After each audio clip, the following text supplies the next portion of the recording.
the floor where they drop like bombs. Faceless voices running all the cons. Digital whispers in a binary night. No light, no face, pure sound, no sight. Stories unfold in the dark, unscrolled. Echoes of silence, secrets untold. Waves crash loud in this audio cave. No mic, no fame, just the sound we crave. Tune and turn up, let the silence break. Raw, unfiltered, hear the earthquake. No mic needed, just a vibe that's real. Faceless words you can touch and feel.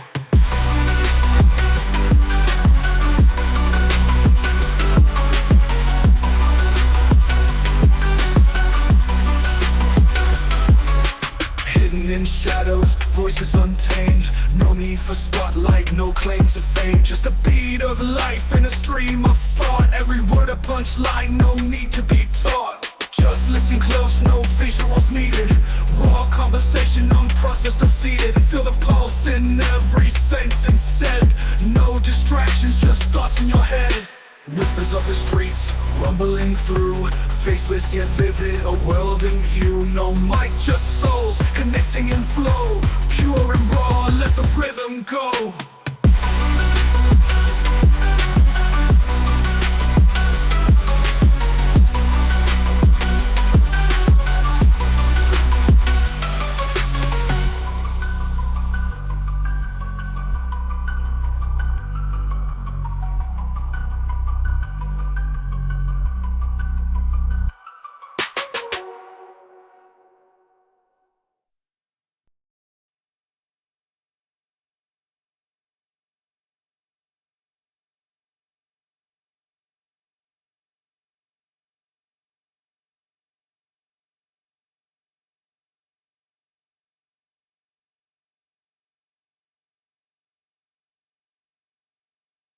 Hello, thank you for welcoming me to the No Mic podcast. I appreciate the opportunity to be here. Can you tell me a little more about the podcast and what we will be discussing today?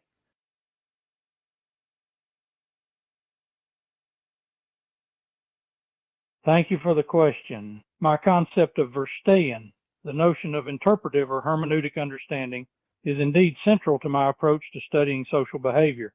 Verstehen emphasizes the importance of understanding the meaning and intentions of social action, rather than simply observing and measuring behavior. This approach ensures a scientific approach to studying social behavior, as it allows for a deep understanding of the motivations and cultural context of social action. By understanding and interpreting social behavior in this way, we can gain a more nuanced and accurate understanding of social phenomena.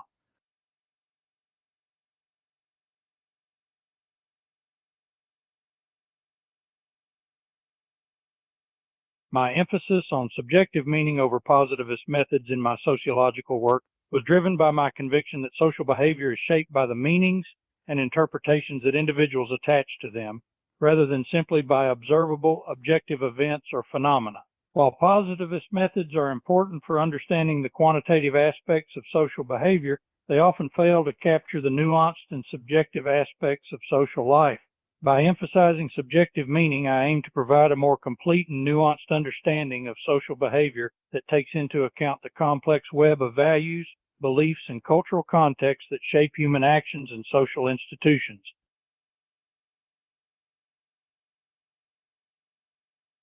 Ideal types are a key methodological tool in my sociological analysis, and their use is justified by their ability to provide a clear and systematic framework for understanding social phenomena. Ideal types are theoretical constructs that represent an idealized form of a social phenomenon, which allows for the identification of key patterns and structures in social behavior. By using ideal types, I am able to isolate and analyze the essential features of a phenomenon while setting aside the complex and messy realities of real-world social life. This allows me to develop general, abstract principles that can be applied across a variety of contexts, thereby increasing the rigor and generality of my sociological analysis.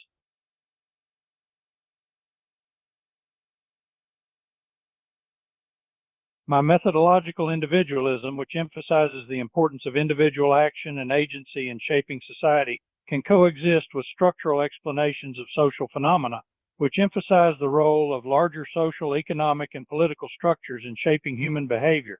While my focus on individual action highlights the importance of human agency in shaping social outcomes, structural explanations provide a necessary context for understanding the constraints and opportunities that shape individual action. The two approaches can therefore be complementary, each shedding light on different aspects of the same social process and contributing to a more complete understanding of social phenomena.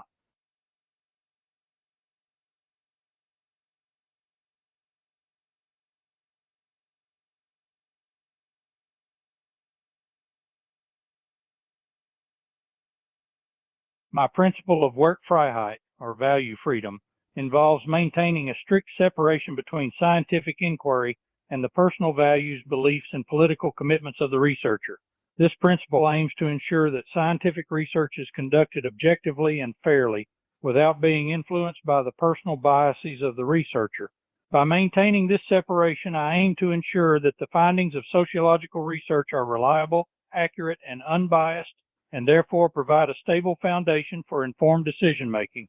I understand that this principle may not be comfortable for some, but I believe it is essential for maintaining the scientific integrity of sociological inquiry.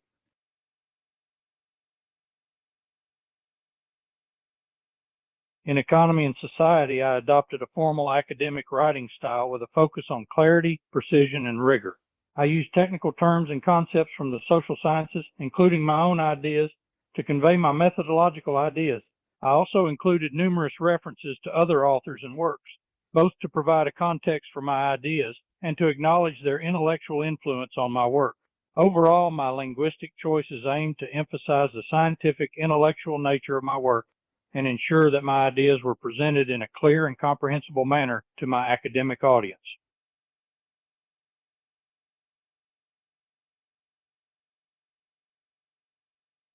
My call for value-free science, or Werkfreiheit, was based on the idea that scientific inquiry should be conducted without any personal biases or value judgment. This approach was motivated by a desire to ensure that scientific research was conducted in a fair and objective way.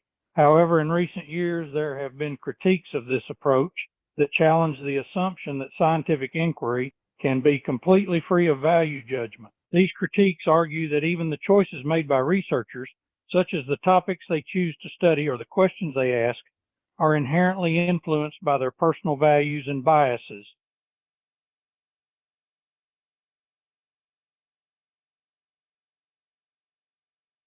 My interpretive sociology approach, which emphasizes the importance of understanding and interpreting the meanings and motives of social actors, aligns closely with modern qualitative research methods. This is because both approaches emphasize the importance of in-depth analysis, contextual understanding, and the collection of data through multiple methods, such as interviews, observations, and document analysis. In both cases, the goal is to gain a detailed, nuanced understanding of social phenomena, rather than simply measuring or counting the frequency of certain events.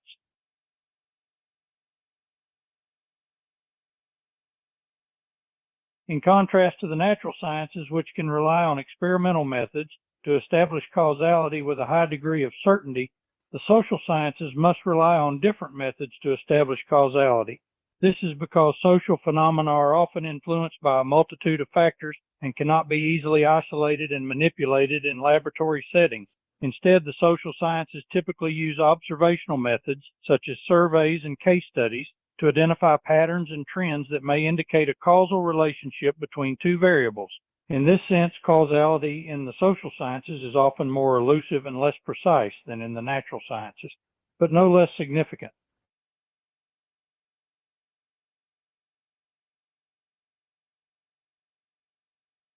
My prioritization of linguistic precision in constructing ideal types for comparative studies was motivated by my belief that precise, technical definitions are essential for clear communication and the precise comparison of social phenomena. By using precise terminology, I aim to ensure that my ideal types would be widely understood and easily replicated by other researchers, while also avoiding confusion or misinterpretation. In addition, using precise terminology allowed me to convey the nuances and subtleties of social phenomena more effectively, thereby ensuring that my ideal types accurately captured the key features of the social phenomena I was studying. My theory of bureaucracy reflects a scientific view of organizational efficiency in several key ways. First, it highlights the importance of clear hierarchical structures and specialized roles for improving efficiency in large organizations. By assigning specific tasks and responsibilities to different individuals and departments and establishing clear chains of command and communication, organizations can operate more efficiently and effectively. Second, my theory emphasizes the importance of rationality and standardization in organizing work processes, which helps to minimize errors, reduce waste, and streamline decision-making. Finally, my theory of bureaucracy stresses the value of impersonal, goal-oriented conduct for promoting efficiency in organized institutions.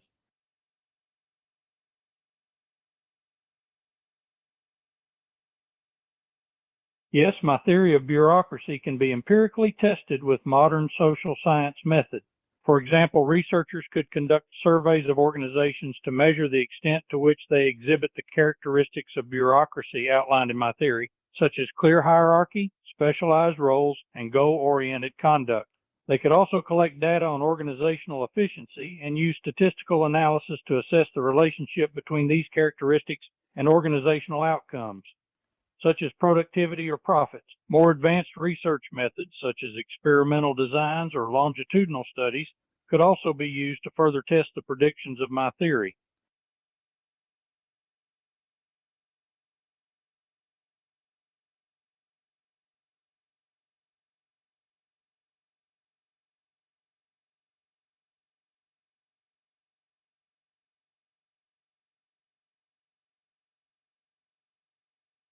My bureaucracy model reflects a shift toward formalized linguistic discourse because it emphasizes the importance of clear, standardized communication and decision-making in large organizations. By establishing formal communication channels and procedures, organizations can reduce the risk of misunderstandings and errors and ensure that decisions are made in a consistent, objective manner. In addition, my model highlights the importance of bureaucratic language in conveying the roles, responsibilities, and authority relationships within an organization. By codifying language and eliminating ambiguity, formalized linguistic discourse can enhance the efficiency and effectiveness of bureaucracy.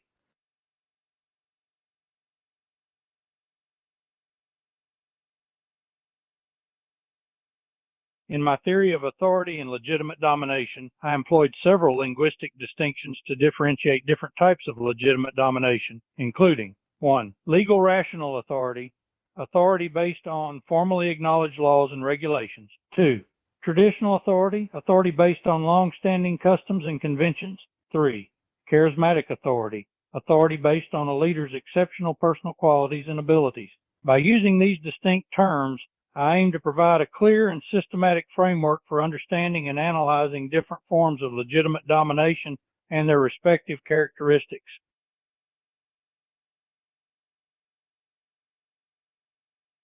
My term Herrschaft, in English domination or rule, reflects a number of linguistic nuances in German academic discourse.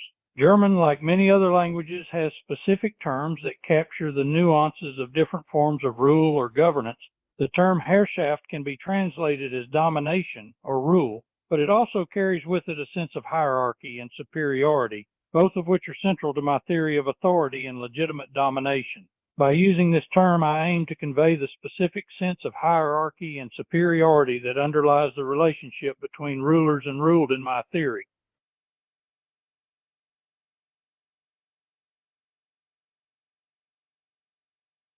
In my book, The Protestant Ethic and the Spirit of Capitalism, I used linguistic framing to link religion and economic behavior by emphasizing certain key concepts, such as the Protestant interworldly asceticism and the spirit of capitalism. These terms were intended to highlight the specific way in which Protestant religious beliefs and values influenced economic behavior and, ultimately, the development of capitalism. For example, the term interworldly asceticism was meant to convey the idea that Protestant religious beliefs encouraged certain behaviors and attitudes, such as hard work and frugality, that had positive economic consequences.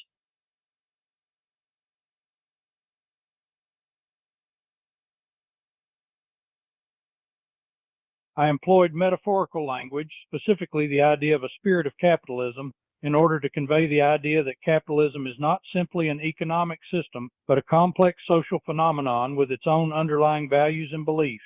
By using the term spirit, I aim to capture the sense that capitalism is animated by certain invisible, intangible forces that shape human behavior and social relationships. Additionally, the use of metaphor can make abstract concepts more tangible and easy to understand, which was important for my audience of readers who may not have been familiar with the intricacies of economic theory.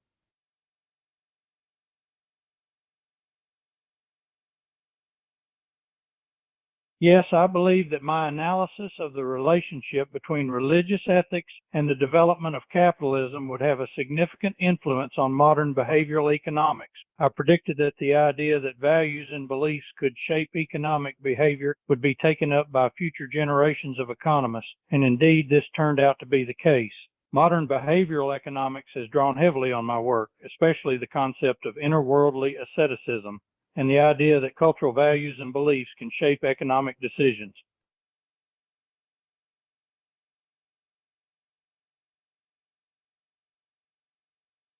My writing style reflects an interdisciplinary approach to social science because I aim to bridge the gap between different fields of study, such as sociology, economics, history, and cultural studies, in order to gain a more comprehensive understanding of social phenomena.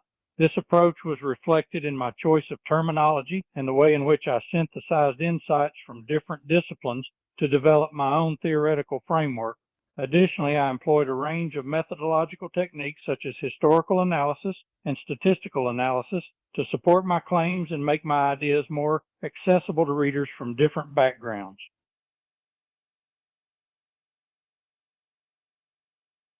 The term Beruf in German carries both religious and economic meanings because of its historical root. Originally, Beruf referred to religious vocations, such as the calling of a priest or minister. Over time, the term expanded to include secular occupations such as farmer, merchant, or artisan. During the time in which I was writing, the term Beruf still retained its religious connotations, but it also came to connote a person's economic role or function in society. This dual meaning reflects the complex relationship between religion and economic activity in German history and culture.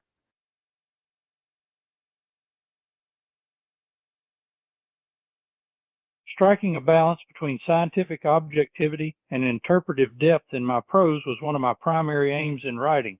On the one hand, I wanted to ensure that my work was grounded in rigorous empirical research and upheld the highest standards of scientific objectivity.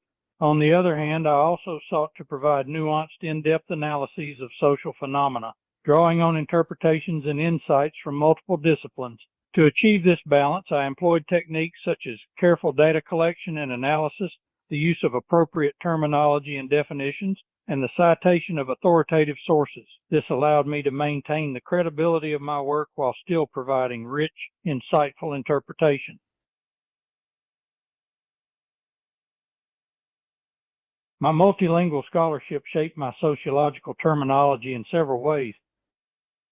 First, my fluency in multiple languages, including German, French, and English, enabled me to read and understand source texts in their original languages, rather than relying on translations, which often lose some nuance. This allowed me to develop a more precise understanding of key concepts and ideas. Second, my knowledge of different languages enabled me to draw on a wider range of terminology and concepts from different scientific traditions, which helped to enrich and diversify my own work.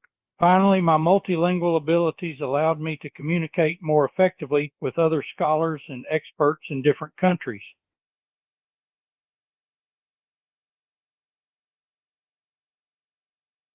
In my discussions of abstract concepts like rationalization, linguistic ambiguity may have appeared due to the complex nature of these concepts and the limits of language in capturing their full meaning. The term rationalization in particular refers to a multifaceted and contested process that can take on different meanings in different contexts. As a result, even when I am trying to be precise in defining and explaining the concept, there may have been instances where the ambiguity of language led to confusion or misinterpretation. It is difficult to completely eliminate linguistic ambiguity in discussions of abstract concepts, and I recognize that this was a limitation of my own writing. My engagement with legal texts had a significant influence on my linguistic approach to authority. Legal texts place great emphasis on precision and specificity in language, as misunderstandings can have serious consequences in legal proceedings. This emphasis on precision and specificity shaped my own approach to authority, as I sought to define and describe different types of authority as precisely and unambiguously as possible. Additionally, the use of legal terminology such as legitimate domination and authority in my work reflects my background in jurisprudence and my familiarity with legal discourse. Overall, my engagement with legal texts had a significant impact on both the content and style of my writing on authority.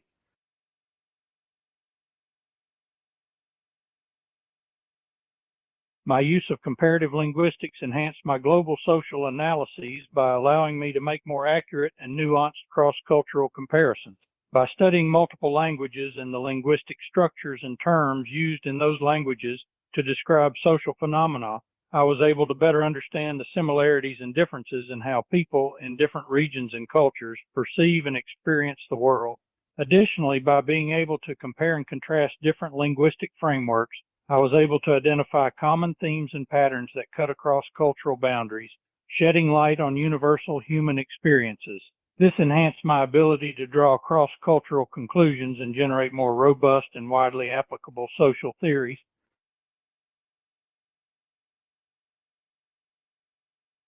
I thought your questions were thoughtful and well-crafted, and they did an excellent job of delving into the nuances of my work. You obviously put a lot of thought and effort into preparing them, and the questions you asked reflect a deep understanding of my ideas and their historical context. Overall, I thoroughly enjoyed answering them. Thank you for the opportunity to reflect on my work in this way.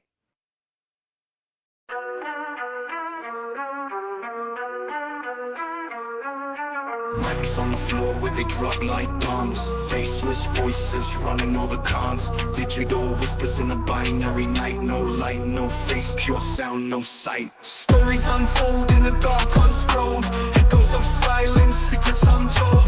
Waves crash loud in this audio cave. No light, no fame, just the sound we crave. Tune in, turn up, let the silence break. Raw, unfiltered, hear the earthquake. No mic needed, just the vibe that's real. Faceless words you can touch and feel.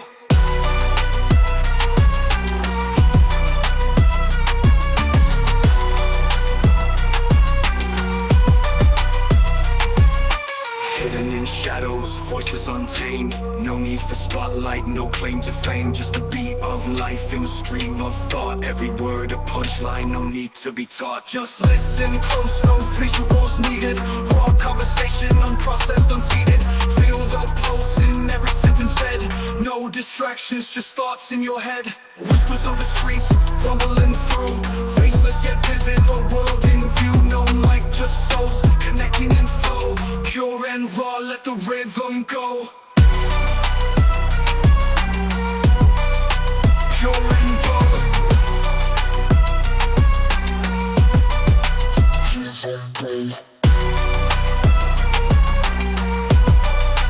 Pure and raw.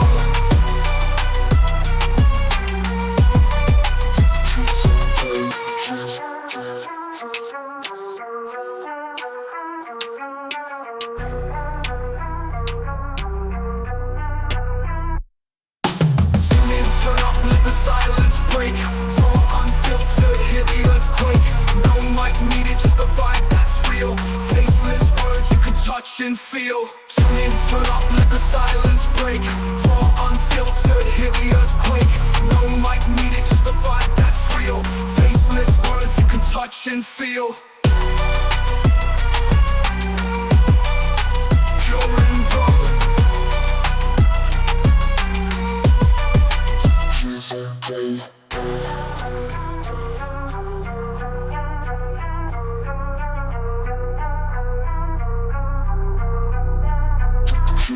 Okay.